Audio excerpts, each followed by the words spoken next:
Altoff with Altoff Family Chiropractic in Windsor, Colorado. Have you been told that you have a disc bulge or disc herniation? Let me ask you a question. How did you end up with a disc bulge or disc herniation? Did you ask the doctor that?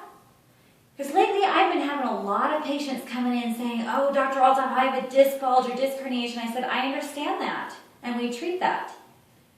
And they go, "Oh, the doctor told me I couldn't see a chiropractor." Well, let me ask you a question. What caused the disc bulge or the disc herniation? What caused it? Ask your doctor that.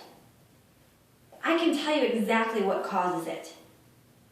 You know, I tell people all the time, I had somebody in here the other day and I said, "Listen, I understand that you have a disc herniation." And when I asked what caused it, he said, "Well, I was doing heavy lifting." I said, "Okay, well, listen, discs in the spine, in the lower back, can handle up to 2,000 pounds of pressure. Did you lift 2,000 pounds? And he said, "Well, no." I said, "Okay, so then why did the disc herniate or rupture if it can handle 2,000 pounds of pressure?" And he finally came up with the answer of, "I don't know." The other answers I've been told, "Well, it's because I'm getting older." Okay, well, just because you're getting older, does that mean, did every disc bulge or herniate? Well, no. Then why did this one? I'm going to explain the answer right now. The reason most disc bulges and herniations occur is because the joint was already subluxated or misaligned. And when a joint is subluxated or misaligned, it injures or damages this disc because it puts increased pressure on one side of the disc compared to the other. Think of it like the tires in your car. If the weight's not balanced on that disc, or the weight's not balanced, on that tire, it's more likely, first off, it's going to wear the tread unevenly, but it's also more likely to pop the tire.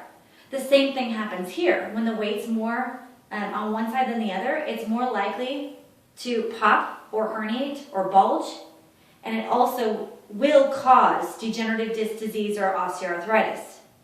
So doesn't it make sense that instead of shooting a corticosteroid shot in here, or taking some pill to cover it up, or even having surgery where you take out parts or shaving off the disc, doesn't it make more sense to actually fix the problem so that it no longer bulges or herniates and it no longer causes wear or tear? It certainly makes sense to me. Hopefully, if you have a disc bulge or herniation, you have watched this video, and I'd love to have your calls in and ask me questions. Come on in for a free consultation. Again, I'm Dr. Jill Altoff with Altoff Family Chiropractic, where we do our best work behind your back.